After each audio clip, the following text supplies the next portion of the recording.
Hello Vicky ಅವರೇ, ಹೇಗಿದ್ದೀರಾ? ಇನ್ನೂ ಬದುಕಿದ್ದೀನಿ. ಯಾಕೆ ಹಾಗೆಲ್ಲ ಮಾತಾಡ್ತೀರಾ? ಇನ್ನೇನ್ರಿ ಮತ್ತೆ, ಒಂದು ಜೀವ ಎಷ್ಟು ಅಂತ ತಡ್ಕೊಳುತ್ತೆ ಹೇಳಿ. ಅದರಲ್ಲೂ ನೀವೇ ತುಂಬೋಗಿರೋ ಭಾರವಾದ ಹಾರ್ಟ್ನ ಎಷ್ಟು ಅಂತ ಎತ್ಕೊಂಡು ನಡೆಯುತ್ತೆ ಹೇಳಿ. ಹಾಗಾದ್ರೆ ನಾನು ಆಚೆ ಬಂದುಬಿಡ್ಲಾ? ನೀವು ಆಚೆ ಬಂದರೆ ನಿಮ್ಮ ಜೊತೆ ನನ್ನ ಪ್ರಾಣನೂ ಬಂದ್ಬಿಡುತ್ತೀರಿ. ಪ್ಲೀಸ್ ಬೇರೆ ವಿಷಯ ಮಾತಾಡಿ. ಎಲ್ಲೋದ್ರೂ ಅಲ್ಲಿಗೆ ಬರ್ತೀರಲ್ಲ. ಎಲ್ಲಿ ನೀವು ನಿಮ್ಮ ಅಪ್ಪನ ಮಾತು ಕೇಳಿ ನನಗೆ ಕಾಲೇ ಮಾಡಲ್ಲ ಅಂತ ಅಂದ್ಕೊಂಡಿದ್ದೆ. ಅಪ್ಪ ಏನು ನಿಮ್ಮ ಜೊತೆ ಪೂರ್ತಿ ಸಂಬಂಧ ಕಡ್ಕೊ ಅಂತ ಏನು ಹೇಳಿಲ್ಲ. ತಂದೆಯಾಗಿ ಏನು ಹೇಳಬೇಕೋ ಅದನ್ನು ಹೇಳಿದಾರಷ್ಟೇ. ನೀವು ಹುಡುಗಿರಿದ್ದೀರಲ್ಲ, ನಾವು ಹುಡುಗರು ಏನೇ ಹೇಳಿದ್ರು ಅದು ನಿಮಗೆ ನಾಟಲ್ಲ. ಅದೇ ನಿಮ್ಮಪ್ಪ ಪ್ರೀತಿ ವಿಚಾರದಲ್ಲಿ 4 ಮಾತಾಡ್ಬಿಟ್ರೆ ಅದು ಭಗವದ್ಗೀತೆ ರೇಂಜಲ್ಲಿ ಫೀಲ್ ಆಗುತ್ತೆ ಅಲ್ವಾ? ಹಾಗೇನಿಲ್ಲ. ನಿಮಗೆ ಏನ್ರಿ ಗೊತ್ತು ಹುಡುಗರ ಸಮಸ್ಯೆ?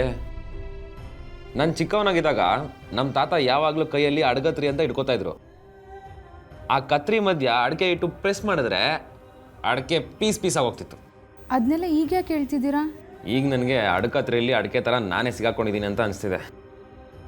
ನೀವು ನಿಮ್ಮ ಮನೆಯವ್ರನ್ನ ಎದುರಾಕೊಳ್ಳೋಕ್ಕಾಗಲ್ಲ. ಅಮ್ಮ ಹೇಳಿದನ್ನು ಕೇಳಿದ್ರೆ ವಿಷಯ ಮುಂದೆ ಹೋಗಲ್ಲ. ಹೀಗೆ ಪ್ರೆಷರ್ ಜಾಸ್ತಿ ಆದರೆ ನಾನು ಪೀಸೆ. ಸುಮ್ಮನಿರಿ, ಏನೇನೋ ಮಾತಾಡಬೇಡಿ. ಅಷ್ಟಕ್ಕೂ ನಿಮ್ಮಮ್ಮ ಹೇಳಿದ್ದು ಸರಿಯಾಗೇ ಇದೆ. ವೇದಾಂತ್ ಭಾವನ್ ಜೀವನದ ಬಗ್ಗೆ ನಾವು ಯೋಚನೆ ಮಾಡಬೇಕಲ್ವಾ? ಹ್ಞೂ ರೀ, ಯೋಚನೆ ಮಾಡಲೇಬೇಕು. ಆದರೆ ನಿಮ್ಮನ್ನೆಲ್ಲಿ ಕಳ್ಕೊಬಿಡ್ತೀನೋ ಅಂತ ನನಗೆ ಭಯ ಆಗ್ತಿದೆ. ವಿಕ್ಕಿ, ಲಂಚ್ ಟೈಮ್ ಆಯ್ತು, ಹೋಗೋಣವಾ?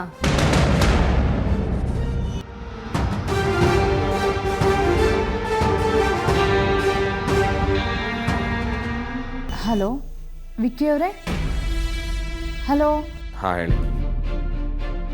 ಯಾರು ವಿಕ್ಕಿ ಅವರೇ ಮಾತಾಡ್ತಿರೋದು? ಕಮಾನ್ ವಿಕ್ಕಿ, ನನ್ಗೆ ಹಸಿವಾಗ್ತಿದೆ, ಬನ್ನಿ. ನೀನು ಹೋಗು, ನಾನು ಆಮೇಲೆ ಬರ್ತೀನಿ. ನಿಮಗಿಷ್ಟ ಅಂತ ಗೋಧಿ ನುಚ್ಚಿನ ಪಾಯಸ ಮಾಡ್ಕೊಂಡು ಬಂದಿದ್ದೀನಿ. ನಾನು ಬ್ಯುಸಿ ಇದ್ದೀನಿ, ನೀನು ಹೋಗು. ಸರಿ ಆಯಿತು, ನಿಮಗೋಸ್ಕರ ಎತ್ತಿಟ್ಟಿರ್ತೀನಿ, ಬೇಗ ಬನ್ನಿ.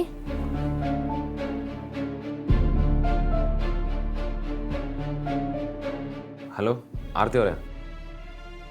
ಹಲೋ, ಕೇಳಿಸ್ತಾ ಇದೆಯಾ? ನನಗೆಲ್ಲ ಕೇಳಿಸ್ತಾ ಇದೆ. ಆದರೆ ಅಲ್ಲಿ ಮಾತಾಡ್ತಿರೋದು ಯಾರು ಅಂತ ನಾನು ಕೇಳಿದ್ದು ನಿಮಗೆ ಕೇಳಿಸ್ತಿಲ್ಲ ಅನಿಸುತ್ತೆ.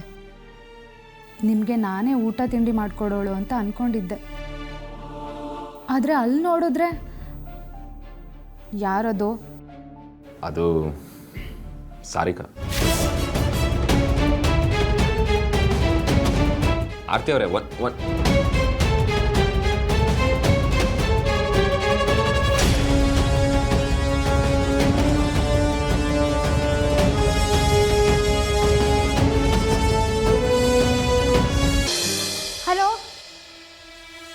ಹಲೋ,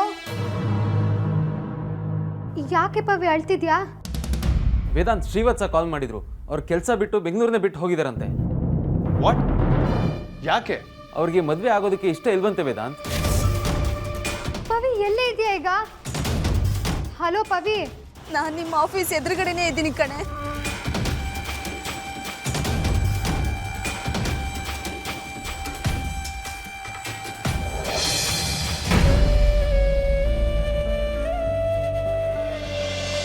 ಪವಿ,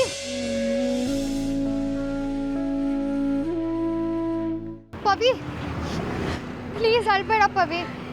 ಪಬ್ಲಿಕ್ ಅಲ್ಲಿದ್ದೀವಿ, ಅಳೋದು ನಿಲ್ಸಿ. ಏನಾಯ್ತು ಅಂತ ಹೇಳು. ಎಲ್ಲ ಮುಗ್ದೋಯ್ತು ಕಣೆ. ನೀನು ಹೀಗಂದ್ರೆ ನನಗೇನು ಅರ್ಥ ಆಗಬೇಕು ಹೇಳು.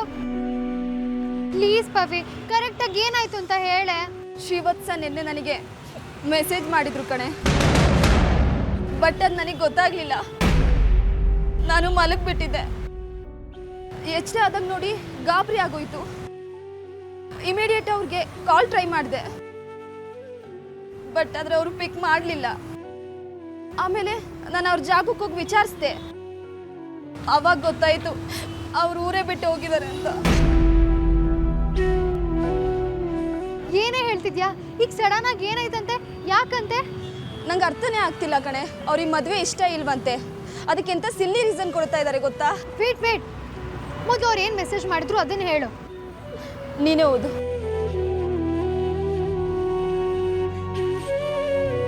ಪವಿತ್ರ, I am really sorry.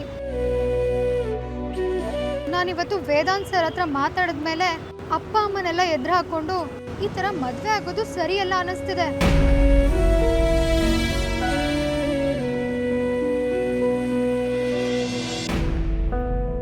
Vedant sir ಮದ್ವೆ ಆಗೋದು ಅಂದ್ರೆ ಎಂತ ದೊಡ್ಡ ಬಾವಿಗೆ ಬೀಳೋದು ಅಂತ ನನ್ ಕಣ್ ತೆರೆಸ್ಬಿಟ್ರು. ನಾನು ನಿನಗೆ ಕೈ ಕೊಡ್ತಿದ್ದೀನಿ ಅಂತ ಅನ್ಕೋಬೇಡ. ನನ್ನ ಲೈಫಲ್ಲಿ ಮದ್ವೆನೇ ಆಗ್ಬಾರ್ದು ಅಂತ ಅನ್ಕೊಂಡಿದ್ದೀನಿ. ನಾನು ಹೋಗ್ತಿದ್ದೀನಿ. ಸಾಧ್ಯ ಆದ್ರೆ ನನ್ನನ್ನು ಕ್ಷಮಿಸ್ಬಿಡು.